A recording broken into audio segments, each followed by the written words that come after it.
Quand avec François Roussely et Luce Perrault, nous avons eu l'idée de ce prix de géopolitique, jamais en vérité nous n'aurions cru aboutir à un tel résultat, à un moment aussi fort et aussi puissant que celui qu'on a vécu aujourd'hui.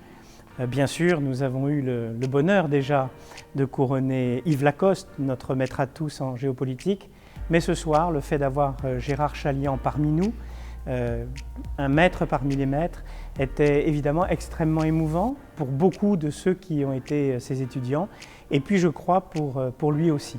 Et donc une espèce de parcours finalement qui s'est noué maintenant depuis plusieurs années et qui aboutit à cette cérémonie formidable, au cours de laquelle d'ailleurs les lauréats, auteurs d'un superbe ouvrage « La guerre de 20 ans », ont rendu hommage eux aussi à Gérard Chaliand, et j'ai découvert, comme tous les spectateurs de cette cérémonie, qu'ils étaient eux aussi très reconnaissants de la science profonde portée par Gérard Chaliand et surtout sa connaissance du terrain.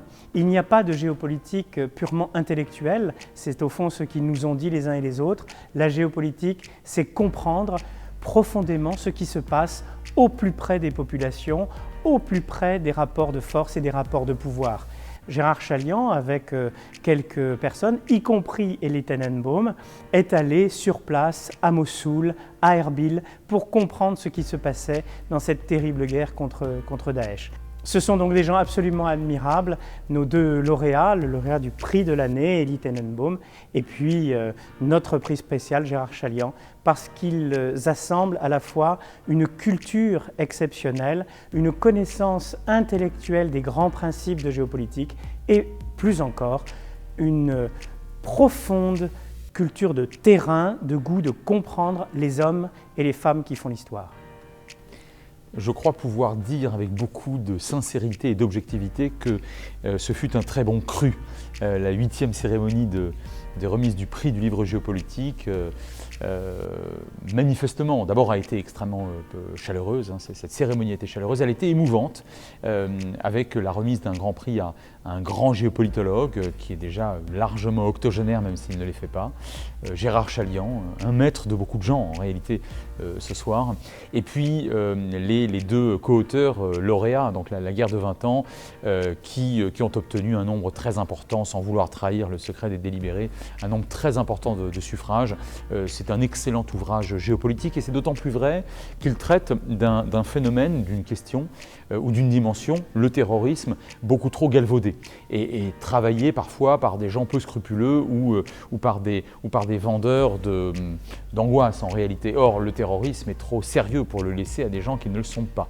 Et là, avec Eker et Tenenbaum, on a eu réellement des lauréats tout à fait au niveau.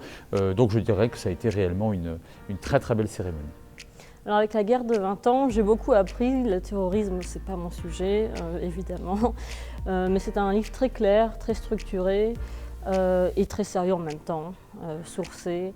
Et voilà, c'est tout ce que j'ai apprécié dans le livre qui mérite largement ce prix. Et je tiens aussi à remercier Luce Perrault, les organisateurs du prix, Jean-Yves Le Drian, parce que moi-même j'ai bénéficié du prix l'année dernière. Et depuis, ça m'encourage à continuer mon travail de recherche, à écrire. Et en ce sens, le prix désormais propulse, on peut dire, des jeunes générations ou des générations émergentes à poursuivre leurs travaux de recherche. Et pour cela, je suis très reconnaissante à l'équipe et aux membres du jury. Effectivement, je le connais depuis presque sa création et je fais partie du jury depuis que Luce Perrault, avec son courage, son sens de l'initiative, a réussi à le lancer avec le ministre de la Défense de l'époque, Jean-Yves Le Drian, qui est aujourd'hui au ministère des Affaires étrangères. Et puis, je sais aussi les efforts de différents membres du jury et aussi de celui qui a porté et qui porte encore le livre, Cédric Lewandowski. Luce Perrault a toujours eu une passion pour le livre. Depuis des années, je la suis, je la vois agir. Je partage modestement une part de l'intérêt qu'elle porte au livre. Et c'est formidable qu'il y ait ce prix de la géopolitique, à un moment où on ne s'intéresse qu'à l'anecdote. Et c'est ce que je retrouvais comme force dans le livre de Tenenbaum, parce qu'il y a une vision de l'histoire contemporaine qui montre qu'il faut regarder les événements, les faits avec une certaine distance pour qu'ils prennent toute leur force et le recul que donne l'histoire. Et c'est vrai qu'aujourd'hui, en tant que journaliste, je le vois et parfois j'en souffre, on ne traite pas des grands sujets de politique étrangère ou de géopolitique. Et d'autre part, on se contente de l'anecdote, de l'immédiat, et comme l'a dit Gérard Chaliand très justement, de l'émotion. Or, je pense qu'il faut, autant qu'on le peut, combattre contre ce qui fait de plus de mal à la compréhension du monde dans lequel on vit. Gérard Chaliand,